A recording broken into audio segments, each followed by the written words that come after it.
Hello guys, তোমরা সবাই কেমন আছো? আশা করি খুব ভালো আছো। আর আমিও ভীষণ ভালো আছি। নতুন একটি ব্লগ নিয়ে চলে এলাম তোমাদের কাছে। তো তোমরা স্কিপ না করে কন্টিনিউ ব্লগটা দেখতে থাকো। আজকে আমি যাচ্ছি আমার মামা বাড়িতে আইবুড়ো ভাত খেতে। তো এখন আমি রেডি হয়ে গেছি আর আমি বাবার সাথেই যাব, কারণ বোন অফিস গেছে। বোন আমার সঙ্গে যাওয়ার কথা ছিল, কিন্তু ও অফিস করে তারপরে মামা বাড়িতে যাবে। আর এখন যে আমি বাবার সাথে বেরিয়ে পড়লাম, আর এই যে রাস্তায় হাঁটছি, বাবা আমাকে ছেড়ে দিল মামা বাড়িতে। তারপরে চলে এলাম মামা বাড়িতে।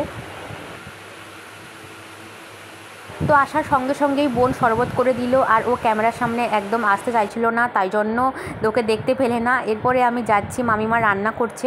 তো ওখানে গিয়ে আমি একটু দেখলাম মামিমা কি রান্না করছে। আর আমাদের বাড়িতে না নতুন বাড়ি হচ্ছে, তাই ওই সাইডে একটা ছোট করে ছাদের উপরে রান্না করে এইখানটায়। আর নিচে দুটো রুম আছে, কিন্তু বেশ বড় করে পাকা বাড়ি উঠছে। আগেও পাকা বাড়ি আছে, তো ওটা থেকে আরও বড় করে বাড়ি করবে।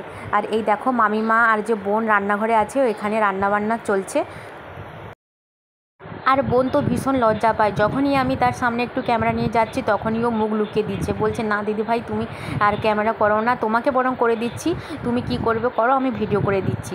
দিয়ে ওই ভিডিওটা করে দিচ্ছে। আর এখানে মামিমার রান্না প্রায় কমপ্লিটের দিকে। আর এই যে দেখে নাও, এটা মামাদের নতুন বাড়ি এখন তৈরি হচ্ছে, আর অনেক বড় প্লেস। তো দেখো এখনও কাজ চলছে মোটামুটি, সেই জন্য একটু প্রবলেম হচ্ছে, কারণ সামনেটা পুরো ভেঙে দিয়েছি। আর দুটো রুম আছে এখানে, এই যে একটা রুম আর একটা পাশের রুম আছে। আর মামিমা ওই ছাদের কোণটাতে রান্না করে ওইখানে।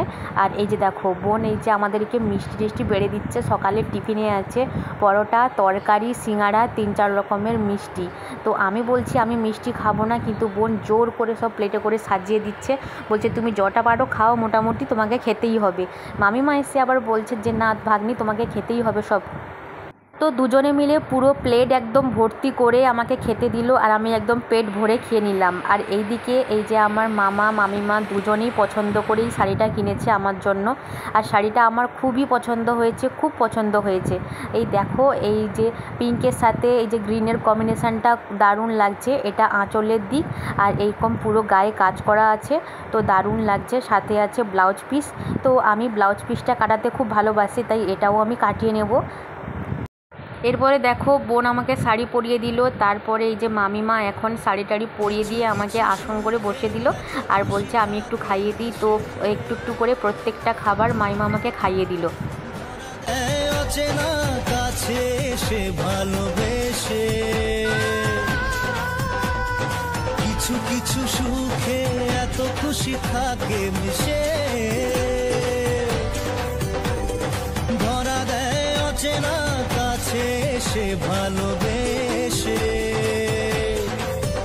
আজ মন খুঁজে পেল মনের খুশি, আজ মন ফিরে পেল সুখের হাসি। আর এখন বাজে 12টা। তো বোন অফিস করে একদম সোজা মামাবাড়ি চলে এলো। আর এই যে বোন তাকে সিঙ্গাড়া দিচ্ছে, ও এখন বসে বসে 12:30টার দিকে সিঙ্গাড়া খাচ্ছে। আর ভাত খাওয়ার সময় দেখবে তখন বলবে আমি খেতে পারছি না, পেট ভর্তি। আর এই দেখো গপ গপ করে পুরো সিঙ্গাড়া খেয়েই নিচ্ছে।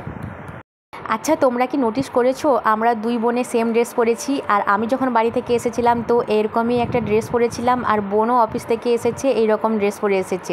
আর এই ড্রেসগুলো আমরা অনলাইনে কিনেছি মিশো থেকে। তো ড্রেসগুলো খুব ভালো, খুব কমফোর্টেবল। তো তোমাদের কেমন লাগলো কমেন্ট করে জানিও। তো দেখো এখন খাওয়া হবে, আর মামিমা এত রকমের আইটেম করেছে, তো কি বলবো খুঁজেই পাচ্ছিলাম না। এত গরমে এত কিছু রান্না করার কোনো দরকার ছিল না, তবুও মামিমা রান্না করতে ছাড়লো না। এখানে করেছে আলু ভাজা, পটল ভাজা, বেগুন ভাজা, চিংড়ি আলু ঝিঙে দিয়ে পোস্ত, তারপরে মাছের ঝাল, মাংস, মাছের মাথার ঝাল, ডাল ওদিকে করেছে। আর করেছে মামিমাদের বাড়িতে চালতা গাছ ছিল, তো একদম নরম নরম চালতা চাটনি করেছে, বেশ দারুণ লেগেছে খেতে। আর ওদিকে আছে বিভিন্ন ধরনের ফল আর চিপস, দই, সব রকম।